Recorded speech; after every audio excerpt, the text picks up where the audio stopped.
Welcome to Pay It Forward, the series where strangers from around the world create a chain reaction of kindness based on a connection they make without seeing each other. Let's take a look at what happened in the previous episode when the participants met with their cameras turned off.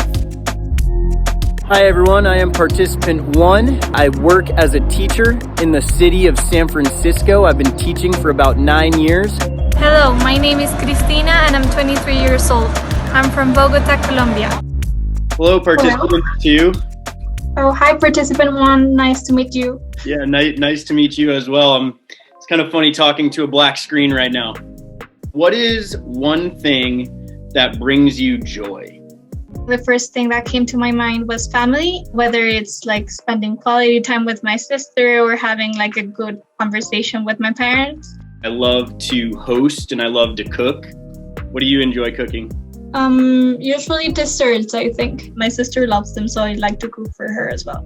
Actually, I said I live with my sister. She recently moved out. That hasn't clicked yet in my mind. I'm sorry. That's a tough change. So yeah, looking forward to the next time we talk. Hi everyone, welcome back to Expose. This is the second episode of the Pay It Forward series. If you didn't see the first episode, click the link down below to check it out. On this episode, you'll be seeing participant 1 give their act of kindness to participant 2, as well as meeting participant 3, who is a student from Seoul, South Korea. Check it out. Enjoy! So we're here on Zoom right now, about to let participants 1 and 2 into the call where they will see one another for the first time, and participant 1 will be able to give their act of kindness to participant 2. So let's let them in. Hello. Nice to meet you, Christina. It's very nice to meet you as well, Luke. So, I'm Luke. I live in the San Francisco Bay Area in California. I work as a teacher in the city. I teach middle school, so 5th and 6th grade. Perfect. So I guess it's my turn. So my name is Cristina. I live in Bogota, Colombia. I think I mentioned that in the call that I live with both my parents. I'm 23 years old. I studied economics and I work in international development here in Colombia. So yeah, that's who I am. I really enjoy being able to connect a face and a smile to a person in a conversation. I think that there were times when we were talking where, I could tell we were kind of on the same page about something, but like not having facial keys or that recognition there also, it was like, she's smiling also because I think this is funny. Like, I don't know. No, I think that, there's a lot more of that kind of personal connection there. Yeah, for sure. But I think for me, it was very surprising how you could have like a good conversation with a complete stranger. So I think I really enjoyed that. When we talked, we talked a lot about family, and we talked a lot about, how much we enjoy being with those that we love, and just kind of that genuine interaction and spending time with those people. And something that really stuck out to me, and we did not talk about it very long, but you mentioned that your sister had just moved out, or your sister had just left. And, yep. I wish I'd asked more follow-up questions, but I got the sense that there's some sadness and loss perhaps that has been felt. I had a period of time where I was apart from someone I love very much for a while, and we had a journal that we sent back and forth to one another where we would write, just whatever was on our mind that day. And so what I want to send to you is a journal for you and your sister to send back and forth to each other, so you can take the time to really sit down, just hold someone in your thoughts, write a letter to them. You send the journal. And so that's what I would like to send to you as something to kind of help you and your sister stay close, hopefully, through this transition.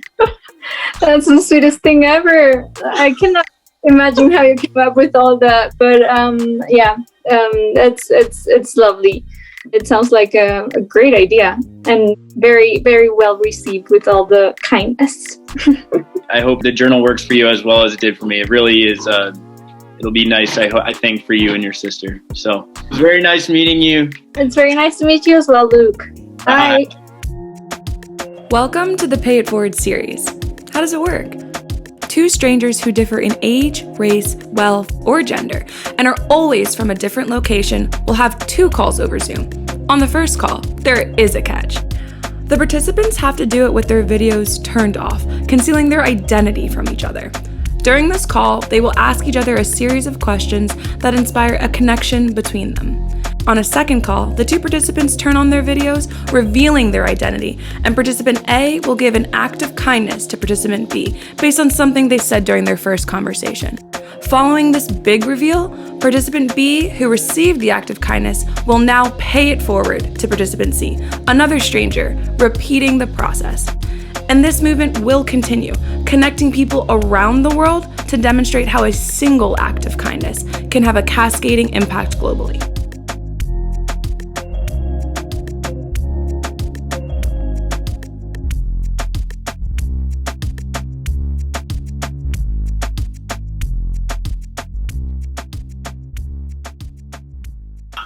Hi, I'm participant 3 and my name is Sayang. I'm 22 years old and I'm currently living in England with my sister, although originally I'm from South Korea. I'm a student at Georgetown University and the other languages besides English that I speak are Korean and a bit of Spanish. In my free time, my favorite thing to do is going to see concerts with friends, read, and drink a lot of coffee.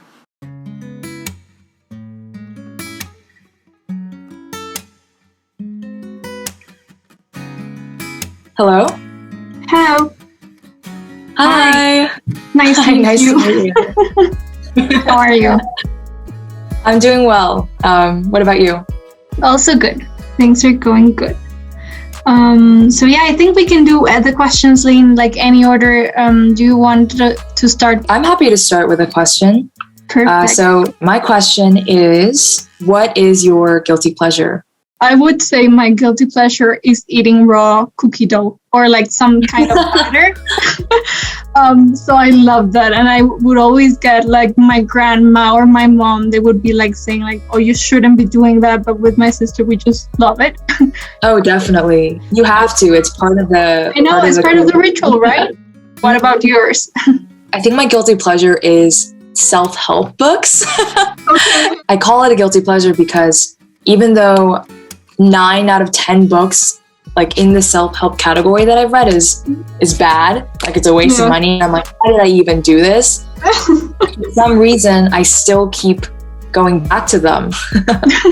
No, but I have a friend and like she's exactly that type of person. So I used to tease her a lot.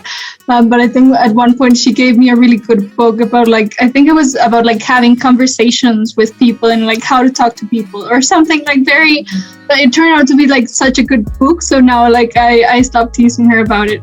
But I completely get it. When do you feel most at ease?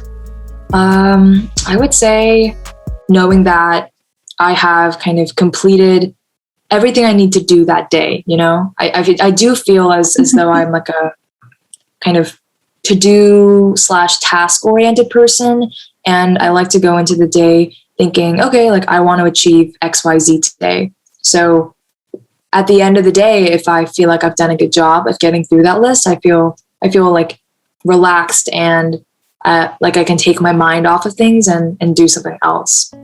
What about you? When do you feel most at ease? I would say when I'm having like a really good conversation, whether it is with friends or family, you know, if I'm just like enjoying myself without thinking a lot, I think that's when I'm most at ease, definitely. And have you felt at ease just like at this year? Well, that's a tough question. Well, I don't think it's a continuous ease. So I live with my parents. And we do have a really good relationship. So I think I've gotten some bits of those conversations and also with my friends. But I do have like, you know, I also think like because of the pandemic, like those moments became a bit more rare. So when you do have them, like they just come out more clearly. Yeah, that's true. I've learned to savor those moments because this year has been, well, last year and this year, I think, has been very rocky for most of us. Absolutely. It's crazy how it's like a shared thing, like everyone, you know, like it really touched everyone at different levels, obviously. But yeah, it's super interesting. That's kind of like a good segue to the next question I wanted to ask. When is a time or moment, I guess, when you felt like you were pushed outside of the comfort zone? I would say not necessarily in a bad way, but I had exchange semester when I was at university, and I think that was like my first time living on my own abroad, like with a complete new set of people, different language, and I think that really pushed me to actually make a lot of like interesting questions about myself, like how to feel at ease, like being alone and, you know, doing things for myself. I did learn a lot, and I think I changed a lot. So I would say that. What about you? Do you have like a specific moment? Yeah, no, it's interesting because it's kind of like a moment that is still happening, kind of inspired by COVID. And I'm living with my parents right now, which is not normally the setting that I'm in. It's pushing me, you know, outside my comfort zone because I am having to learn how to like adapt to a new schedule, how to live so closely with my family members as like, you know, an independent adult. And that's pretty new. It's like introducing new challenges, but I also was surprised because it made me really appreciate my family more. And like, I think it has deepened our relationship. That's great. I'm happy that's working out. So good. Thank you. So let me go with, what is a book, movie, or show that has impacted you and why? I'm going to give you a movie rec in case you haven't seen this because it's, I think, one of my favorite movies. But have you heard of The Eternal Sunshine of the Spotless Mind? Never. Oh my gosh. Okay. It's a love story that is very unconventional and it's just like filmed in a really incredible way. The character development is awesome. And I love movies that have a twist. So I highly recommend that one. And if you watch it, for sure, let me know later down the line. No, what about you? I love when people give me recommendations. So it's a book. I think the translation would be something like The Breeze Came in December or something. But the book is written by she's a female author, and she lived like in exile from my country, and I think it was in Europe, somewhere in France. And the country where I come from is like very male dominated. She is like one of the first feminist authors in the country, and she really explores like how and questions a lot of things that we grew up with. And I just loved it. And I think it was one of those novels that really got me thinking and also like questioning my upbringing. And it's very well written, so I love it. If money didn't matter, what job would you like to have? I think technology is really interesting. So if money didn't matter, like even if money didn't matter, I think I would like to be working in technology in a certain way, but with more of an emphasis on researching and questioning different parts of technology. Because I feel like all these startups, and big tech companies, they're, you know, innovating and making so many changes that are affecting our lives like that, just like within seconds. Yeah. And not enough questions are being asked about it. So that's something that I like thinking about and reading about. And I'm sure you've already watched The Social Dilemma, right? Yes, exactly. Yeah. That documentary was terrifying, right? It is. It was terrifying. And I think you made me think of, if the question was, what would be your dream job? But also if you have like the best skills to do it, I would love at some point to make documentaries. I find that super interesting, and that's something I've discovered very recently. So you made me think about that. I love documentaries too. I think that was all of the questions. Yeah, it was super interesting. And with this, I'm just very curious always to put a face to the voice. So I'm really looking forward to talking with you in a couple of weeks. Yeah, me too. I had a great time just kind of like chatting with you, you know, for the past half hour. And thank you. Talk to you later. Okay, bye-bye. Hello. So I just finished my call with participant 3. And she was mentioning how she has been struggling to find time for herself during the pandemic, moving back with her family. So I think I want to explore a bit more that idea for the act of kindness, how to give someone a bit of time for themselves to relax and just find a bit of calm and peace. Thank you so much for watching the episode. We hope you enjoyed it. Please stay tuned to watch our next episode where you'll see how participant 2 decides to pay it forward and meet our next participant from Kenya. Be sure to like, comment, and subscribe, and turn on your notifications because we upload new videos every Sunday. Also, check out the description box below for a link to the form so that way you guys can become participants in our videos and be featured next time. Bye! Bye!